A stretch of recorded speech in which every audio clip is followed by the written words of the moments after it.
The guys like Greg Welsh, Ironman World Champion, Simon Lessing, superstar, a world champion. So in your early days in the sport of triathlon, who do you look up to? Was there anyone that inspired you to achieve what you've done? If so, you've done an amazing job.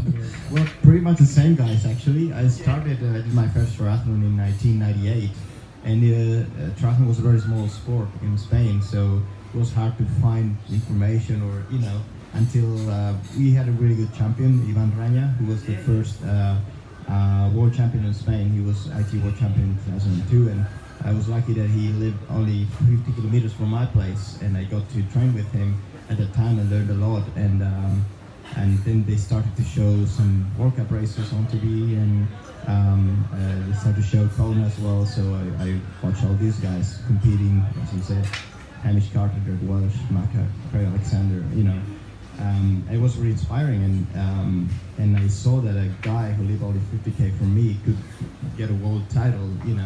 Why couldn't I? That wasn't very motivating for me, and yeah, that's how I started my career. But there was not much triathlon in Spain back then. Yeah, it's always a remarkable story how you hear how champions become champions. It all starts at grassroots. Tomorrow, men, we're out there tomorrow with Iron Kids. 7-year-olds to 17-year-olds, and that's where it all starts. The kids get the opportunity, they come and they meet stars like you. You may not realise the effect that you have on athletes being world champions, but kids look up to you, adults look up to you, they want to achieve, and that's where it all starts. Yeah, it's great to see that. I mean, when I started, my first triathlon was an Olympic distance because there were no races for kids, so that's what we had.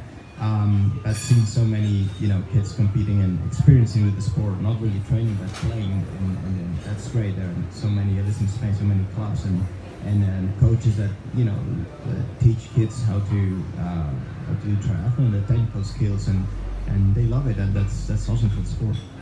Crowie, you stand very highly credentialed in Ironman racing. You're regarded as what we call a GOAT, one of the greatest of all times. GOAT, greatest of all time. You got it? Yeah. Okay, cool. How does it feel to be up with the likes when in same conversation a lot of time with Mark Allen, Dave Scott, Peter Reid, guys who've won 3 or more Ironmans? To have your name etched in history, mate, you've got to sit down some days and pinch yourself and say how good you are. Well, actually, I think this man next to me, when he's finished racing, will probably be the GOAT. I like the expression, it's good, but yeah, I think when you start racing, you don't. I started as a 20 or 21-year-old, so I had no background as a junior and no real confidence to think that I was going to go on to be a world champion. I just knew I loved the sport and it appealed to me. You had to train hard. Obviously, you need some natural gifts to be able to achieve at the highest level, but when you first start, who knows if you're going to be able to win a world title. I just liked the idea of putting those 3 sports together, swimming, cycling and running, and the challenge of training and trying to get better all the time. But yeah, no, the sport has been so good to me. I'm fortunate I get invited to a lot of races. I've been back to Kona for 6 years now as a spectator, and it seems like a long time ago since I raced there. It's hard to, even my wife said, do you remember what it feels like? And so time moves on, it's obviously training is not my day-to-day priority. When I was trying to win world titles, I was completely engaged and obsessed, really, in a good way. I'd like to think with trying to improve and be a better athlete and work out the things that I could get better at, the things that I was already good at, but what my weaknesses were. And I think that's what appeals to all of us. There's so many things in our sport. You've got the swimming, the cycling and running, how they go together, your strength and conditioning, your core strength, your nutrition, your pacing, just so many little things. And now what I've noticed in the last 5 years is almost another discipline with aerodynamics and bike fit, the technology that's come into the sport. It's really exciting to see how I think we're just getting more professional, and the sport's evolving to a point now where I know in Kona, Young was talking about his new shoes with the carbon plate and all this technology that's coming into the sport, and you look at the bikes and how it's all integrated with your nutrition and your hydration.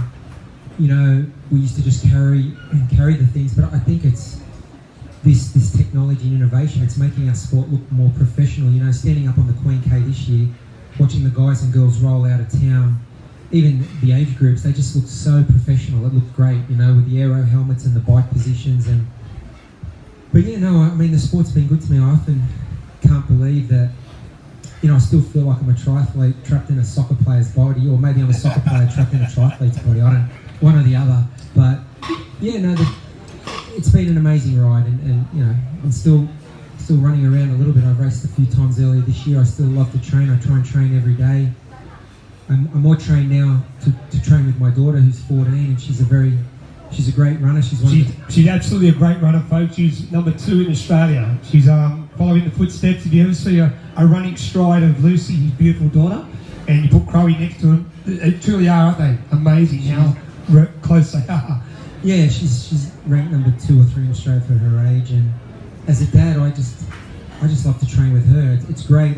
The parents out there know when one of your children comes to you and says, "Do you want to do this? Do you want to go for a run with me?" And she actually, a lot of the time, she won't listen to what I say, but every now and again, she'll ask my advice on things, and you know, and I like that. And she often says to me, like to what Javier was saying before about the Iron Kids. You know, Lucy just raced in what we call all schools triathlon. So it's now a school sport in Australia. They actually are allowed to do it for school sport doing triathlon. And Lucy says to me all the time, "Oh, did you do all schools growing up?" I'm like, "Well, first of all, sweetheart, I didn't do triathlon when I was in school. I didn't start until I was at university, and back then they didn't have it in schools." And that's another one of the great things where